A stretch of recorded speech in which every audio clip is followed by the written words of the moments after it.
ہم کریں گے ہر مظلوم کی حمایت۔ السلام علیکم، میں ہوں حورین فاطمہ اور آپ دیکھ رہے ہیں حمایتی نیوز HD چینل۔ نظر ڈالتے ہیں آج کی اہم خبروں پر۔ چارسدہ سلیمان ظفر کی معذور شہری سے ملاقات۔ ڈسٹرکٹ پولیس آفیسر چارسدہ سلیمان ظفر نے اپنے دفتر میں معذور شہری سے ملاقات کی۔ اس دوران نہ صرف ان سے گلے لگایا بلکہ ان کے حوصلہ افزائی کے لیے تعریفی سرٹیفکیٹ نقد انعام سے بھی نوازا۔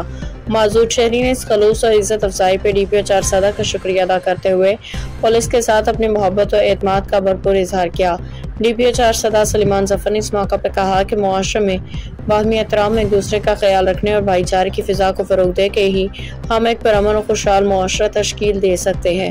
چارسدہ پولیس معاشرتی ہم آہنگی، انسانی ہمدردی اور عوام کے ساتھ قریبی تعلقات کو اپنی اولین ترجیحات میں شامل رکھتی ہے۔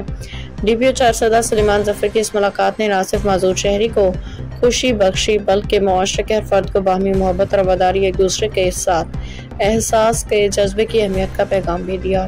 باخبر رہیے ہر جگہ ہر وقت، جانیے ملکی و غیر ملکی حالات و واقعات یقین کے ساتھ۔